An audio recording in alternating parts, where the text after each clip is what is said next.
Homage to the Buddha, homage to the Dharma, homage to the Sangha.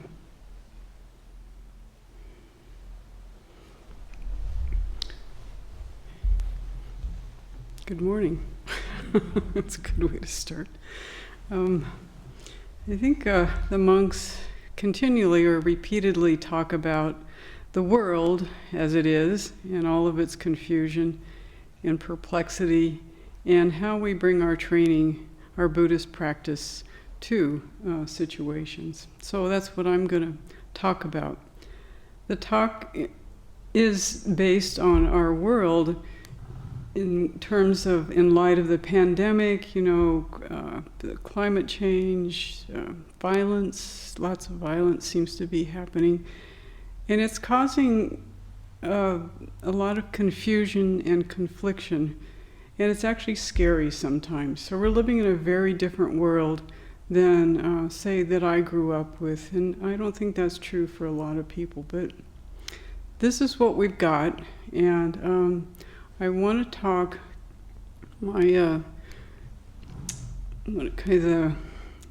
title of this talk is The Mold of Self and Going On Beyond. And the self is in quotes because we as Buddhists have different ways of looking at that very word, that troublesome word. So the mold is by definition a mold. In case this isn't mold or mildew, it's actually a frame that around which an object is constructed. So that's the mold. And then the self is defined as grasping at ideas of an I or mine or me or my as being inherently existent. Once we designate something as mine, like our bodies, minds, material objects, ideas, or relationships, we relate to them in a different way. There's some kind of connection that seems to shift when all of a sudden we are calling something a my or a me. And I think most of us can recognize that, or I hope so. So I was reminded of this kind of, an example of this is when I was in high school, and we all were trying to have boyfriends. And so I had a boyfriend, and I don't even know who it was at this point, but it was somebody, and there was something that you had this awkwardness, you went through that. And then there was a point where you got pretty familiar with each other, and the possessiveness can overtake that relationship. And guess what? It really changes things kind of, I think, to the worse. If you have that idea of this is my boyfriend, or he gave me this. We used to wear those rings, going steady rings. You'd had them on a necklace around your neck, with his ring on there like it was some kind of a statement of who you belonged to or who belonged to him. But anyway, that's what we're working with when we talk about the mold of self and how it can become something other than what we wanted it to become or desired it to become. Now, I'm going to explore a little bit today this idea of self and a me and a my or mine. And one thing that is good to remember that you can have a condition, and I'm thinking of one condition would be something like a prison. That's a condition. And you have a prisoner who has one view of the prison. And then you have the prison guard who has another view of the prison, and they are not the same.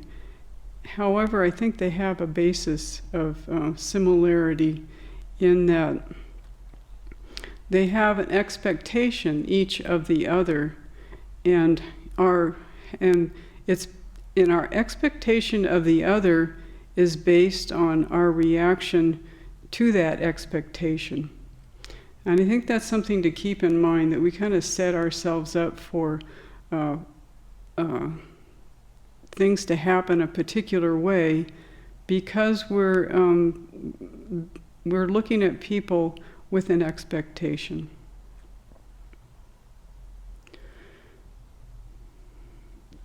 And I found a word that really seems to kind of help with working through the quagmire of what a self is or what it isn't.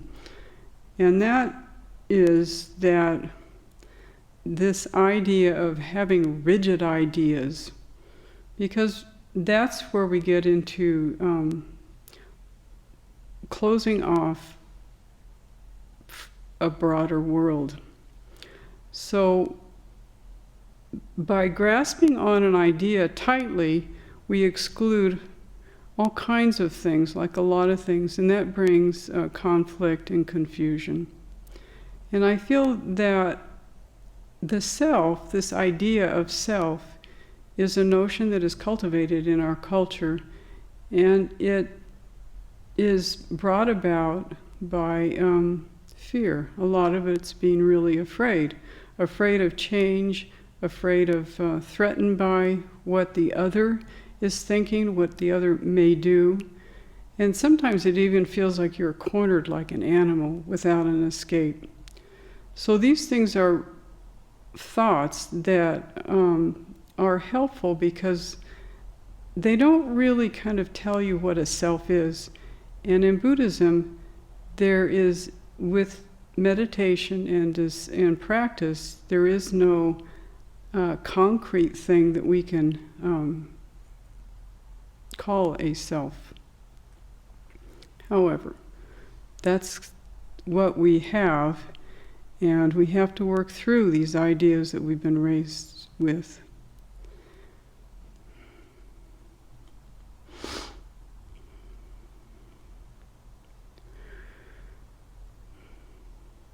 Yeah.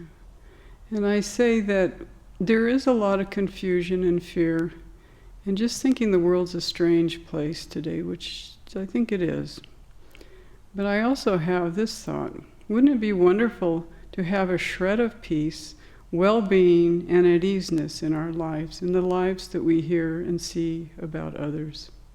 Wouldn't that be nice? Well,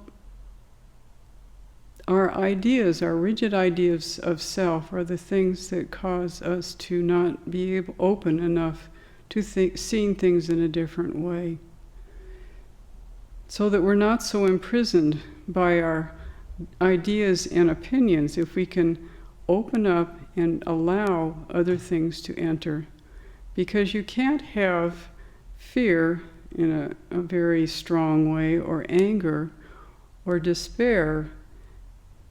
You can't have that in place and also be open to allowing something else to happen.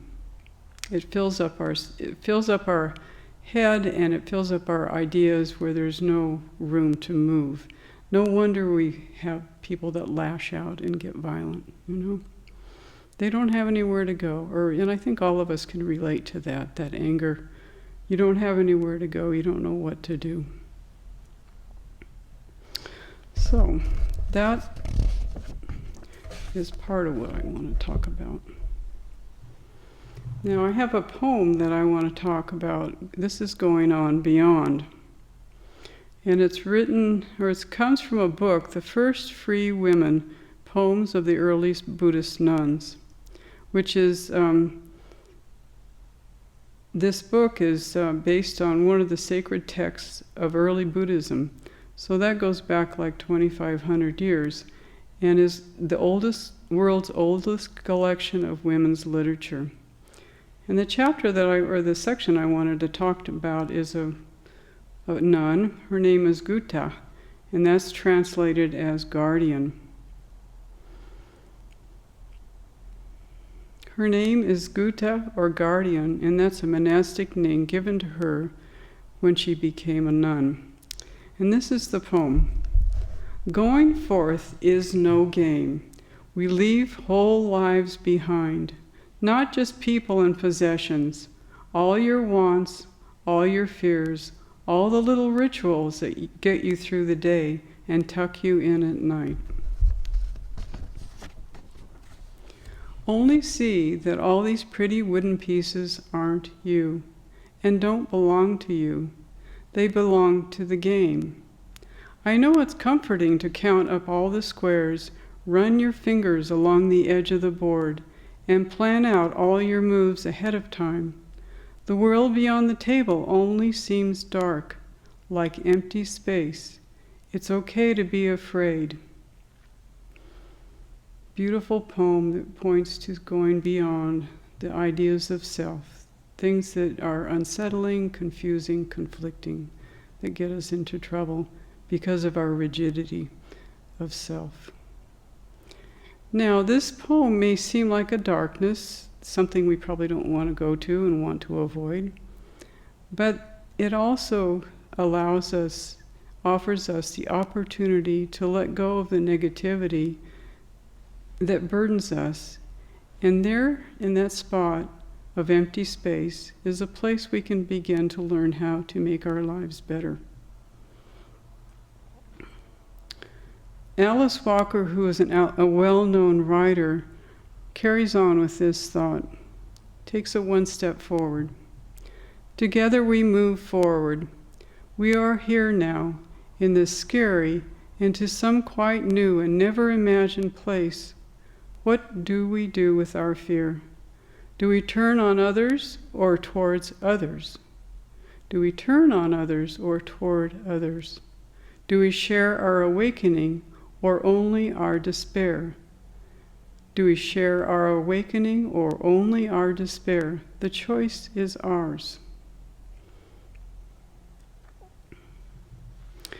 Now, I have a couple of stories that I would like to relate to you that are encouraging. Because it's one thing to notice that our self gets us into trouble through conflict and confusion, and also that if we let go of things, that you can find that it's pretty empty, and, well, that doesn't sound like very much like a place you'd like to go. However, that's not what our Buddhist practice is asking of us. It's asking something different, and that is to, let me read the story and you'll find out.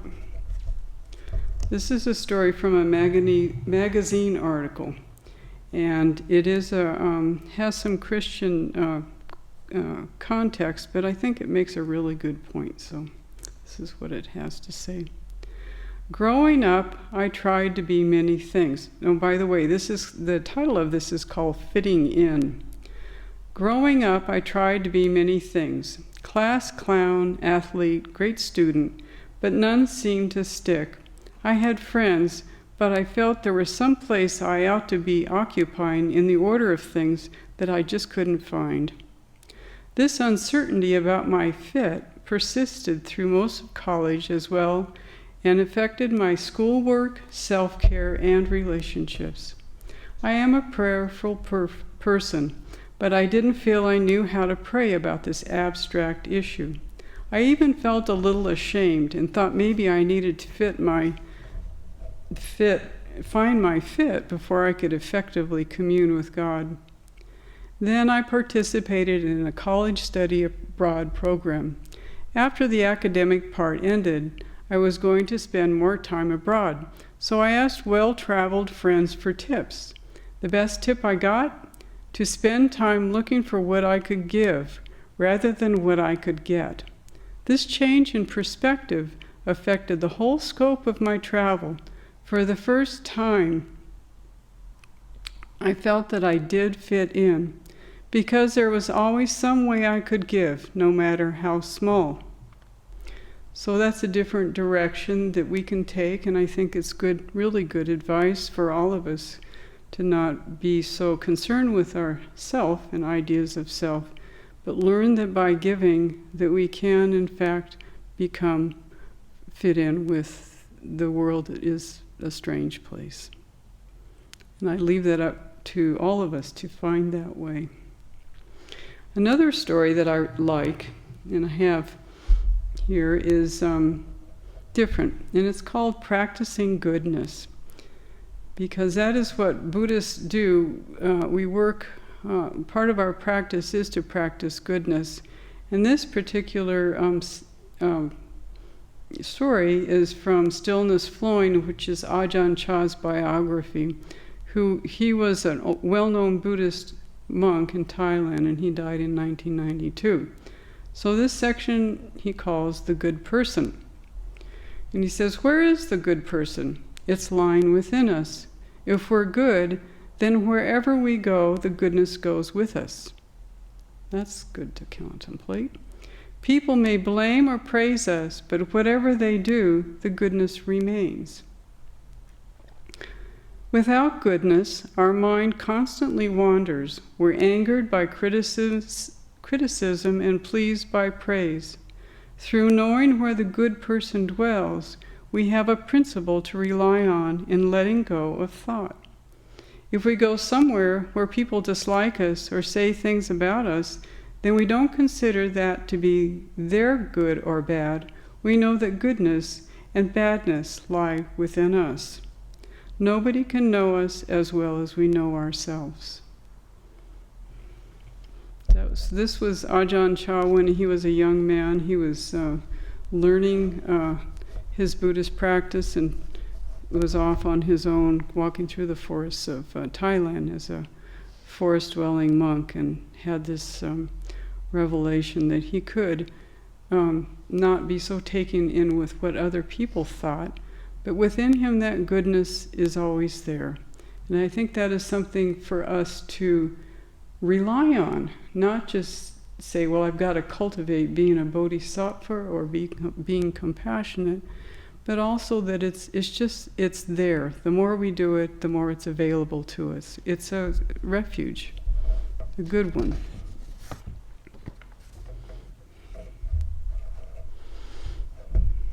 So let's see here.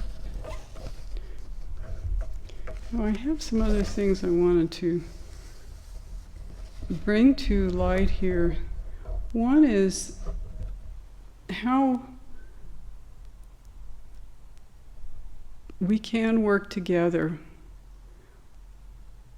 and we don't have to do anything except not get too far down the road with our own strong ideas about things. And this is another story that occurred to me, was a lot of fun, actually. It's a true story. The monks were invited to go on a river rafting trip down the Klamath River. This was, I don't know how many years ago. And so there were 6 of us that decided that we would like to participate.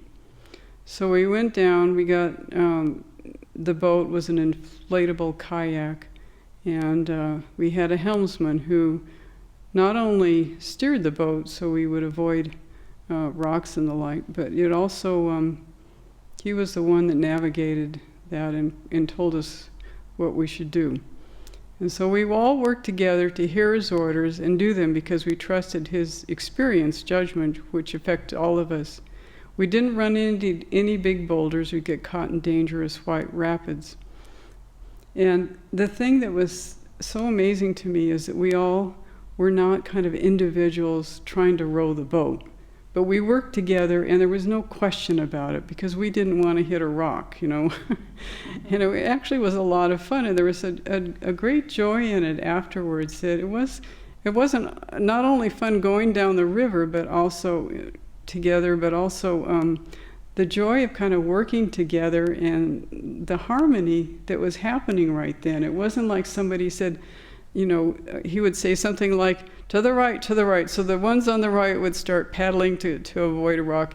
We wouldn't say, the 6 of us wouldn't turn around and say, you know, I don't feel like it right now. You know, I'd like to have a snack, or, you know, I have to go to the bathroom. You know, it's one of those things that we have around here. But there was just a joy that we just were willingly, at that moment, we worked together, and it was, you know, it wasn't a big deal. It wasn't a problem. We just did it. And it was, I feel there's some, what do you call it, inspiration there that we can, in the real world, work together in a way that is, it builds connections with other people and in a good way, and skills too. So let's see here. I have,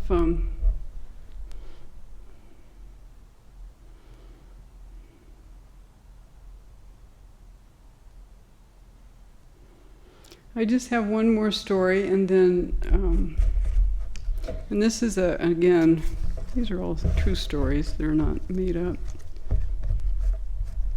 This is a story that I think is pertinent to now because it's a story about belonging, connection, and being isolated and the pandemic.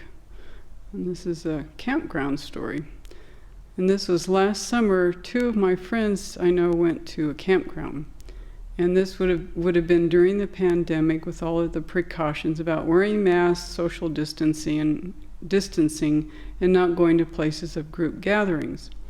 But they went there, and because they worked out, that they wouldn't have be threatened by other people giving them the pandemic or the virus, or them giving other people the virus. So they went to the campground, and it was full of people. But they found their reserved campsite, which was an appropriate distance from the next campsite. They got settled, and then they went on a hike on a trail. They came back and got ready for the evening with a campfire. One of my friends, they were sitting by the campfire, and one of my friends, she stood up and she looked around and she noticed all these campfires in the camp with families. And she just had this joy of moment where she realized that there were people just like her, and she really missed being around people. And it was just this wonderful image of that connection. Like, these people were no different than what they were doing. And there was like this moment that she just missed what she had earlier, with all the people and all of its whatever it brings. But there's something about us. We are humans. We're group animals, really, and we need each other. And we can't work in an isolation, and it's not good for us to be too isolated because we get too far into our own ideas about things that I don't feel is that healthy. But we can work through our ideas of self. We can work through how to cultivate worthwhile lives, and we can move into these things in a very, very real way. This is not airy-fairy type stuff. It's more grounded in reality. We can do this. Now, I have a picture here that one of the monks pointed out, and I'll have to, is it focused on the, oh, it is. Oh, good. So let me just kind of go back here. So I didn't, we had a nice ceremony this morning, with all sorts of images surrounded by, on the walls. So we're surrounded by compassion, which is not a bad thing this morning, all different kinds of images. This particular one, I've seen over and over the years, yeah. And you can see that she has a black outline that actually is the characters of the scripture that we sang today. And it's a scripture of compassion. Now, the other thing that I didn't notice that somebody pointed out to me is she's not doing anything. Like, a lot of the images are, water and trying to stay afloat on a lotus leaf in the ocean, and riding a dragon, and pouring water, and taking care of young children that are looking up to her. But this one, she's not doing anything. And what was pointed out that I really like is she doesn't need to. In her countenance, she's just simply sitting still, but she's not in a closed-off world all by herself. She's actually, if you look at the picture, she's looking out in a very gentle and compassionate way. In other words, she's found what she needs in her life. She's completely at ease, and there's a worthwhileness that is there. And there's nothing that needs to be, you don't get the sense that she has to fix something within herself. She's okay, and I feel that this is an image, and maybe it's an ideal image. It's very inspirational to me and helpful, and something to aspire to that with Buddhist practice, the meditation, some of the stories that I talked about previously, that with that practice, we can transform ourselves into, out of being kind of needy and grabbing after things, and just have this contentment that actually can move through the world in a realistic way. We don't have to carry all these ideas that we have been carrying around, that maybe re-looking at them and seeing if there is a better way, and here's an offering of a possibility. So that's what I have for you all today. Thank you.